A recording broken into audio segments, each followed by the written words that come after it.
Axiom 4 വിക്ഷേപണം അല്പസമയത്തിനകം അതിന്റെ തത്സമയ ദൃശ്യങ്ങളിലേക്ക് നമുക്ക് പോകാം. Absolutely. On our left side of the screen, you can see the school in India. And then the right side of the screen is the planetarium in Poland with students and fans of this crew cheering on what's about to be a momentous moment. That good in the planetarium, keeping it dark in there for him. Okay, we're waiting to hear the confirmation that second stage LOX load is complete. That should be coming up momentarily. Stage 2, LOX load complete. There's that confirmation from Mission Control right on schedule. So the next major visual milestone we're likely to have from the outside of the spacecraft is going to be venting. Dragon is in auto idle. Confirmation there from Mission Control that we are in auto idle on board Dragon in that final minute and a half before launch. Now we are expecting gas closeouts to be followed by some loud venting, and we're likely to see a larger cloud of liquid oxygen. Gas closeout has started. Expect loud venting.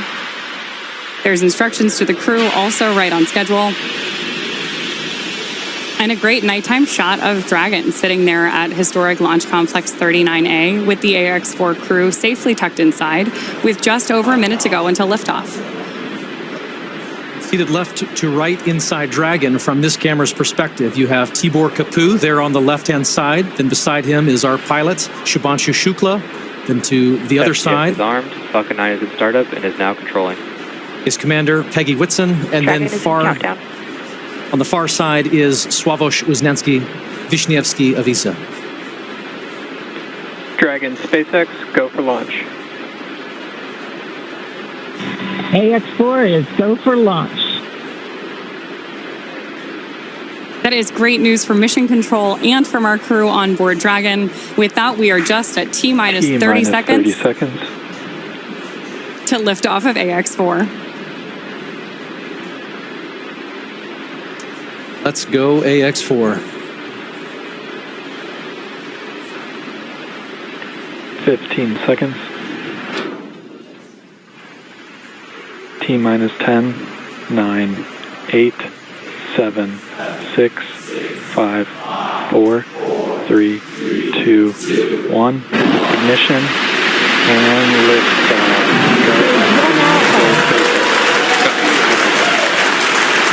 For 3 nations, a new chapter in space takes flight. Godspeed, AX-4.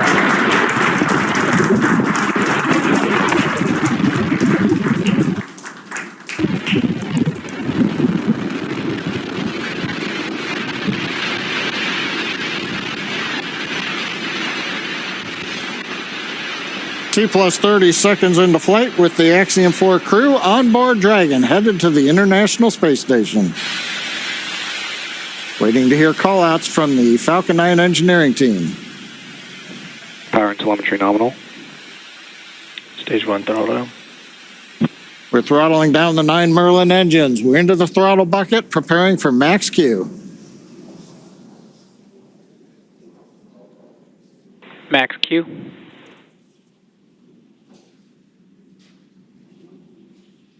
Vehicle is supersonic.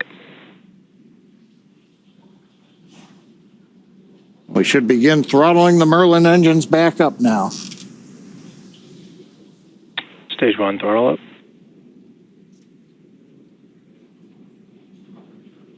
Mission Control confirming Stage 1 Bravo.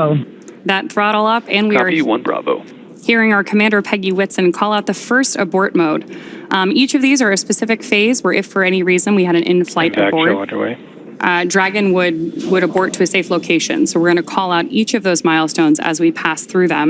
We also just heard the call out for MVAC chill. We're going to trickle just a little bit of liquid oxygen now into the turbo pumps on board our Merlin vacuum engine on stage 2 in preparation for second engine start 1, which will of course be shortly after stage separation. Now, at this point, we are just about 30 seconds away from 4 events that are going to happen in rapid succession. The first ചരിത്ര നിമിഷം എന്ന് തന്നെ പറയേണ്ടിയിരിക്കുന്നു. Axiom 4 ദൗത്യം വിക്ഷേപണം സംഭവിച്ചിരിക്കുകയാണ്. ഐസണിലേക്ക്. ഐസൺ, ചരിത്ര നിമിഷം, അഭിമാന നിമിഷം ഭാരതത്തെ സംബന്ധിച്ചിടത്തോളം എങ്ങനെ നോക്കിക്കാണാം? തീർച്ചയായും ചരിത്ര നിമിഷം തന്നെയാണ്. കാരണം 84-ന് ശേഷം ആദ്യമായാണ് ഒരു ഭാരതീയൻ ഇപ്പോൾ ബഹിരാകാശത്തേക്ക് യാത്ര ആരംഭിച്ചിരിക്കുന്നത്. ഇപ്പോൾ യാത്ര ആരംഭിച്ച് 2 മിനിറ്റ് 27 സെക്കൻഡ് ആകുമ്പോൾ ഈ ആക്സിയം 4 ദൗത്യത്തിൻ്റെ റോക്കറ്റ് 72 കിലോമീറ്റർ ഉയരത്തിലേക്ക് എത്തിക്കഴിഞ്ഞു. 75 കിലോമീറ്റർ ഉയരത്തിലേക്ക് എത്തിക്കഴിഞ്ഞു. 6000-ലേറെ കിലോമീറ്റർ സ്പീഡ് ആർജിച്ചു കഴിഞ്ഞു എന്നാണ് നമുക്കിപ്പോൾ കിലോമീറ്റർ സ്പീഡ് ഇപ്പോൾ നിലവിലെ കണക്കിൽ 6000 കിലോമീറ്ററിനോടടുത്ത് വേഗത ആർജിച്ചുകൊണ്ട് മുകളിലേക്ക് പോയിക്കൊണ്ടിരിക്കുന്നു എന്നാണ് മനസ്സിലാക്കാൻ സാധിക്കുന്നത്. തീർച്ചയായും അല്പസമയത്തിനകം തന്നെ ഇത് ബഹിരാകാശത്തേക്ക് കടക്കുന്ന ആ ഒരു മനോഹരമായ വാർത്ത നമുക്ക് കാണാൻ സാധിക്കുമെന്നാണ് അറിയാൻ സാധിക്കുന്നത്. ഇപ്പോൾ ഏതാണ്ട് 100 കിലോമീറ്ററോളം ഉയരത്തിൽ ബഹിരാകാശ പേടകം എത്തിയിരിക്കുന്നു എന്നാണ്, 100 കിലോമീറ്റർ കടന്നിരിക്കുന്നു എന്നാണ് ഇപ്പോൾ നമുക്ക് നൽകാൻ സാധിക്കുന്ന വിവരം. തീർച്ചയായും വലിയൊരു മിഷൻ, വലിയൊരു ദൗത്യം തന്നെയാണ് ഇപ്പോൾ വിജയിച്ചിരിക്കുന്നത്, അല്ലെങ്കിൽ അത് യാഥാർത്ഥ്യമായിരിക്കുന്നത്. നമുക്കറിയാവുന്നതാണ്, നേരത്തെ പലതവണ നമ്മൾ വാർത്തകളിലൊക്കെ സൂചിപ്പിച്ചിരുന്നതുപോലെ ഭാരതത്തിൻ്റെയും അതുപോലെ തന്നെ പോളണ്ടിൻ്റെയും ഭാരതത്തിൻ്റെയും പോളണ്ടിൻ്റെയും അതുപോലെ തന്നെ വിവിധ രാജ്യങ്ങളുടെ പ്രതിനിധികൾ ബഹിരാകാശ യാത്രികൾ ഉൾപ്പെടുന്ന ഒരു യാത്രയാണിത്. നേരത്തെ നമ്മൾ സൂചിപ്പിച്ചതുപോലെ ശുഭാൻഷു ശുക്ലയ്ക്കൊപ്പം തന്നെ പെഗി വിറ്റ്സൺ, അമേരിക്കയിൽ നിന്നും പെഗി വിറ്റ്സണുണ്ട്. സ്ലാവോസ് യുനെൻസ്കി എന്ന് പറയുന്ന പോളണ്ടിൽ നിന്നും ഒരു വ്യക്തിയുണ്ട്. പോളണ്ടിൽ നിന്നും ഒരു ബഹിരാകാശ യാത്രികനുണ്ട്. ഹംഗറിയിൽ നിന്നും ടൈബർ കാപ്പുണ്ട്. ഇത്തരത്തിൽ ഈ 4 പേർ ഉൾപ്പെടുന്ന, ഭാരതത്തിൻ്റെ കൂടി ഉൾപ്പെടുന്ന ഒരു ബഹിരാകാശ ദൗത്യം, ബഹിരാകാശ ആക്സിയം 4 ദൗത്യം ഇപ്പോൾ പുറപ്പെട്ടിരിക്കുന്നു. അത് 3 മിനിറ്റ് 48 സെക്കൻഡ് ആയി കഴിഞ്ഞിരിക്കുന്നു എന്നതാണ് ഏറ്റവും ശുഭകരമായ, അല്ലെങ്കിൽ ഏറ്റവും പ്രധാനപ്പെട്ട വാർത്ത. നേരത്തെ നമുക്കറിയാവുന്നതാണ്, 1984-ൽ രാകേഷ് ശർമ്മയുടെ, ഇന്നും ഭാരതത്തിൽ തന്നെ പല കാര്യങ്ങളിലും ഇടപെടുന്ന, ശാസ്ത്രരംഗങ്ങളിലൊക്കെ കാര്യമായി ഇടപെടുന്ന ഭാരതത്തിൻ്റെ ആദ്യ ബഹിരാകാശ യാത്രികനായിരുന്ന രാകേഷ് ശർമ്മയുടെ യാത്രയ്ക്ക് പിന്നാലെ 41 വർഷത്തിന് ശേഷമാണ് ഇപ്പോൾ ശുഭാൻഷു ശുക്ല ഈ യാത്ര ആരംഭിച്ചിരിക്കുന്നത് എന്നതാണ് ഏറ്റവും സന്തോഷത്തോടെ നമുക്ക് പറയാനാകുന്നൊരു വാർത്ത. ഇപ്പോൾ അതിനകത്തുള്ള ദൃശ്യങ്ങളാണ് കാണുന്നത്. അതിനകത്ത് ഓരോ ബഹിരാകാശ യാത്രികനും ഇരിക്കുന്ന, ബഹിരാകാശ പേടകത്തിനുള്ളിൽ ഇരിക്കുന്ന ദൃശ്യങ്ങളാണ് കാണാൻ സാധിക്കുന്നത്. ഇപ്പോൾ 127 കിലോമീറ്റർ ഓൾട്ടിറ്റ്യൂഡിൽ 1600-ലേറെ കിലോമീറ്റർ വേഗതയിൽ സഞ്ചരിച്ചു കൊണ്ടിരിക്കുന്നു എന്നാണ് ഈ ദൃശ്യങ്ങളിൽ നിന്നും വിവരങ്ങളിൽ നിന്നും നമുക്ക് മനസ്സിലാക്കാൻ സാധിക്കുന്നത്. വിവിധ ഘട്ടങ്ങളിൽ വിവിധങ്ങളായ ഗതിവേഗങ്ങൾ ആർജിച്ചുകൊണ്ടാണ് ഈ ചരിത്ര പേടകത്തിൻ്റെ യാത്ര. നേരത്തെ നമ്മൾ സൂചിപ്പിച്ചതുപോലെ ഇത്തരത്തിൽ വലിയ തോതിലുള്ള ഒരു വിജയം, അല്ലെങ്കിൽ ഭാരതത്തിൻ്റെ ശാസ്ത്ര സാങ്കേതിക രംഗത്തെ വൻതോതിലുള്ളൊരു വിജയമാണ് ഇനി വരാനിരിക്കുന്നത്. ഭാരതത്തെ സംബന്ധിച്ചിടത്തോളം ഭാരതത്തിൻ്റെ സ്വന്തം ഗഗനയാത്ര, അല്ലെങ്കിൽ ഗഗൻയാൻ ഉണ്ടാകുന്നു. ബഹിരാകാശ യാത്ര, സ്വന്തമായ ബഹിരാകാശ യാത്ര ഉണ്ടാകുന്നു. 2030 കഴിയുന്നതോടെയോ ഭാരതത്തിൻ്റെ സ്വന്തമായ സ്പേസ് സ്റ്റേഷൻ ഉണ്ടാക്കാൻ സാധിക്കുന്നു. ഇപ്പോൾ നമുക്കറിയാവുന്നതാണ്, ശുഭാൻഷു ശുക്ല ഉൾപ്പെടെയുള്ള ഈ 4 പേരും സഞ്ചരിക്കുന്നത് ബഹിരാകാശ നിലയത്തിലേക്കാണ്, അന്താരാഷ്ട്ര ബഹിരാകാശ നിലയത്തിലേക്കാണ്. അന്താരാഷ്ട്ര ബഹിരാകാശ നിലയത്തിലേക്കുള്ള ആ യാത്ര 400 കിലോമീറ്റർ മുകളിലുള്ള, ഏതാണ്ട് ശരാശരി 400 കിലോമീറ്റർ മുകളിൽ ഭൂമിക്ക് ചുറ്റും വലം വെച്ചുകൊണ്ടിരിക്കുന്ന ബഹിരാകാശ നിലയത്തിലേക്കാണ് ഈ യാത്ര നടത്തുന്നത്. ഈ യാത്രയിൽ പല ലക്ഷ്യങ്ങളും പലർക്കുമുണ്ട്. ഏതാണ്ട് നിരവധിയായ പരീക്ഷണങ്ങൾ നടക്കുന്നു. ഭാരതത്തിൻ്റെ ശുഭാൻഷു ശുക്ലയുടെ മാത്രം നേതൃത്വത്തിൽ 7 പരീക്ഷണങ്ങൾ നടക്കുന്നുണ്ട് എന്നാണ് നമുക്ക് മനസ്സിലാക്കാൻ സാധിക്കുന്നത്. അത്തരത്തിൽ വലിയൊരു നേട്ടം, ഒരു ചരിത്ര നേട്ടത്തിൻ്റെ ദൃക്സാക്ഷികളാവുകയാണ് നമ്മളെല്ലാവരും ഇപ്പോൾ തന്നെ എന്നാണ് ഈ ദൃശ്യങ്ങളിൽ നിന്നും നമുക്ക് കാണുമ്പോൾ മനസ്സിലാക്കുന്നത്. ഇപ്പോൾ റോക്കറ്റിൻ്റെ വേഗത വീണ്ടും അവസാന ഘട്ടത്തിൽ കൂടുതൽ ആർജിച്ചിരിക്കുന്നു എന്നാണ് അറിയാൻ സാധിക്കുന്നത്. 3500-ലേറെ കിലോമീറ്റർ വേഗതയിൽ 87 കിലോമീറ്റർ ഓൾട്ടിറ്റ്യൂഡിൽ, അതായത് വീണ്ടും ഈ സമവർത്തളമായ, അല്ലെങ്കിൽ ഈ പരബോളിക്കായ രീതിയിലാണ് ഇതിൻ്റെ ഒരു ചലനം ഉണ്ടാവുക. ആ ചലനത്തിൻ്റെ ദൃശ്യങ്ങളാണ് നമ്മളിപ്പോൾ കണ്ടത്. നേരത്തെ കണ്ടതുപോലെ അല്പസമയത്തിന് മുമ്പുള്ള ലിഫ്റ്റ് ഓഫ് നിമിഷങ്ങളൊക്കെയാണ് ഇപ്പോൾ വീണ്ടും കാണുന്നത്. നേരത്തെ നമ്മൾ സൂചിപ്പിച്ചിരുന്നതുപോലെ വലിയൊരു നേട്ടത്തിലേക്കുള്ള ഒരു കുതിച്ചു യാത്ര നടന്നിരിക്കുന്നു. ആ യാത്രയുടെ ദൃശ്യങ്ങളാണ് നമുക്കിപ്പോൾ കാണാൻ സാധിക്കുന്നത്. അതെ ഐസൺ, 14 ദിവസമുള്ള, 2 ആഴ്ചയിലധികമുള്ള ഒരു ദൗത്യം അല്ലേ? ഇതിൽ 60-ലധികം ശാസ്ത്രീയ പരീക്ഷണങ്ങൾ നടത്തുമെന്നും അറിയാൻ കഴിയുന്നുണ്ടല്ലോ. അതുമായി ബന്ധപ്പെട്ട വിവരങ്ങൾ. തീർച്ചയായും ശാസ്ത്രീയ പരീക്ഷണങ്ങൾ നിരവധിയായി ഈ ഗവേഷണ പരിപാടികളിലെല്ലാം തന്നെ നടക്കുന്നു എന്നതാണ് ഏറ്റവും പ്രാധാന്യം. അതായത് ഈ ശാസ്ത്രീയ പരീക്ഷണങ്ങളെല്ലാം തന്നെ ബഹിരാകാശ നിലയത്തിൽ നടത്തുമ്പോൾ ആ ശാസ്ത്രീയ പരീക്ഷണങ്ങളുടെ ഒരു നേട്ടമെന്ന് പറയുന്നത് പ്രധാനമായും ഭൂമിയിൽ ഗ്രാവിറ്റിയുടെ പ്രതലം, അതായത് ഭൂമിയിൽ ഗുരുത്വാകർഷണത്തിൻ്റെ പ്രതലം, അതുപോലെ തന്നെ സ്പേസിൻ്റെ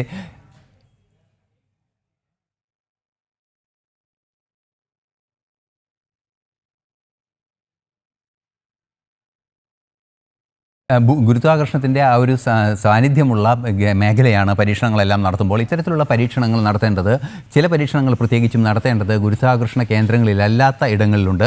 ആ ഒരു സാഹചര്യത്തിലാണ് ആക്സിയം 4 വിക്ഷേപണം നടന്നിരിക്കുന്നത്. അതായത് ആക്സിയം 4ൻ്റെ ആക്സിയം 4ൻ്റെ വിക്ഷേപണം നടന്നത്. അതായത് ഈ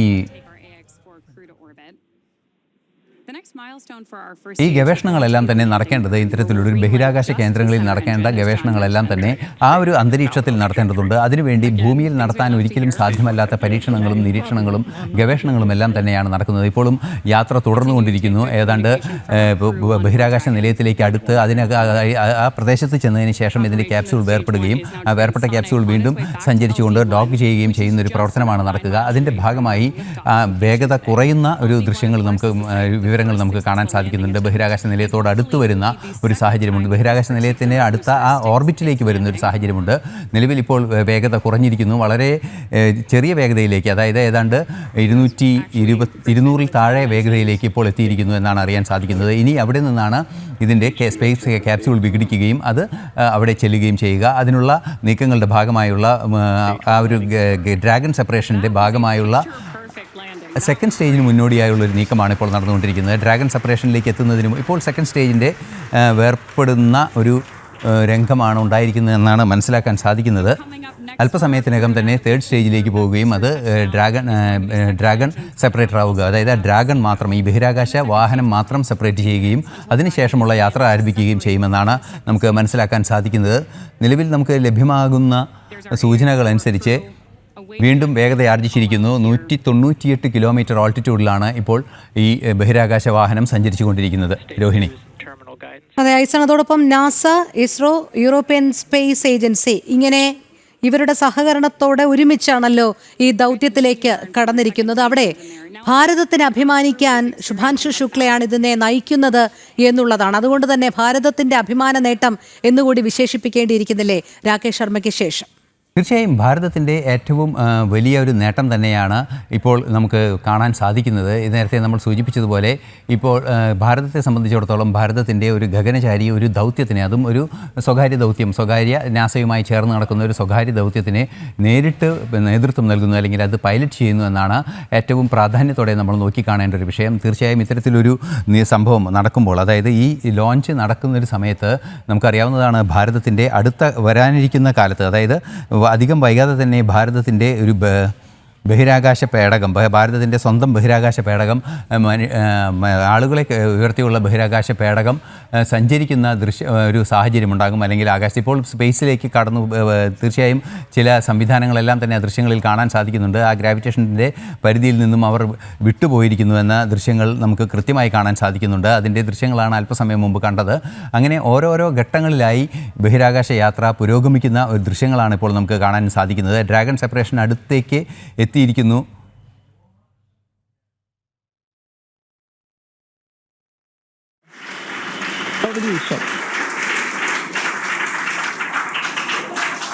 Launch escape system disarmed. 10 minutes into flight. What are they?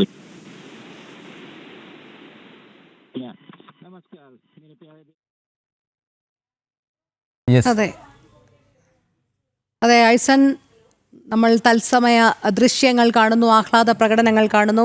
അതോടൊപ്പം നമ്മൾ നേരത്തെ പറഞ്ഞു 60-ലധികം ശാസ്ത്രീയ പരീക്ഷണങ്ങൾ കൂടി ഇതിൽ ഈ ദൗത്യത്തിൻ്റെ ഭാഗമായിട്ടുണ്ടാകും. അതോടൊപ്പം മറ്റ് ചില സവിശേഷതകൾ കൂടിയില്ലേ? പ്രത്യേകിച്ച് നമുക്കറിയാം കേരളത്തിൽ നിന്നുള്ള വിത്തിനങ്ങളടക്കം ശുഭാൻശു ശുക്ലയുടെ പക്കലുണ്ടെന്ന് അറിയാൻ കഴിയുന്നുണ്ട്.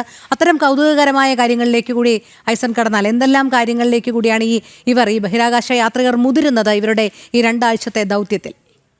തീർച്ചയായും നമുക്കറിയാവുന്നതാണ്, ഈ വിത്തുകളെക്കുറിച്ച് പറയുമ്പോൾ നമുക്കറിയാവുന്നതാണ് നമ്മളുടെ ഭൂമിയിൽ തന്നെ വളരുന്ന നിരവധിയായ സസ്യങ്ങളുടെ പല പല പ്രത്യേകതകൾ നമുക്ക് കാണാൻ സാധിക്കും. അതിൻ്റെ പ്രവർത്തനങ്ങളിൽ നിന്നുമുള്ള ആ ഒരു അതിൻ്റെ വളർച്ചയുടെ രീതികളിൽ നിന്നെല്ലാം തന്നെ പലതും കാണാൻ സാധിക്കും. അതായത് ഈ ഗുരുത്വാകർഷണത്തിന് വിരുദ്ധമായി ചെടികൾ വളരുന്ന, അല്ലെങ്കിൽ ഒരു ചെടി ഏതെങ്കിലും ചെരിഞ്ഞു കിടക്കുന്ന ഒരു മരം വളഞ്ഞ് മുകളിലോട്ട് വളരുന്നതെല്ലാം തന്നെ നമ്മൾ കണ്ടിട്ടുണ്ട്. ഇതെല്ലാം തന്നെ ഈ ഗുരുത്വാകർഷണത്തിൻ്റെ സ്വാധീനം ഈ ചെടികളിൽ ഉണ്ടാകുന്നു, അല്ലെങ്കിൽ ഓരോ സസ്യങ്ങളിൽ ഉണ്ടാകുന്നതിൻ്റെ ഒരു സൂചനയാണ്, അല്ലെങ്കിൽ ഒരു തെളിവാണ്. അത്തരത്തിലുള്ള ഗുരുത്വാകർഷണ സാധ്യതകളിൽ നിന്നും വിഭിന്നമായൊരു സാഹചര്യത്തിൽ, അന്തരീക്ഷമില്ലാത്തൊരു സാഹചര്യത്തിൽ ഇപ്പോൾ നമുക്കറിയാൻ സാധിക്കുന്നത് ഈ ബഹിരാകാശ പേടകം വേർപെട്ട് കഴിഞ്ഞ് കൃത്യമായി സഞ്ചരിച്ചു കൊണ്ടിരിക്കുന്നു എന്നാണ്. അത്തരത്തിലുള്ളൊരു ഇപ്പോൾ നമുക്ക് ബഹിരാകാശ പേടകം സ്വമേധയാ നിയന്ത്രിക്കുന്ന ഒരവസ്ഥയിലേക്ക്, അതായത് ഈ ബഹിരാകാശ യാത്രികർ തന്നെ നിയന്ത്രിച്ച് ഇനി അടുത്ത മണിക്കൂറുകളിൽ ഏതാണ്ട് 14 മണിക്കൂറോളം നീളുന്നൊരു യാത്രയാണ്.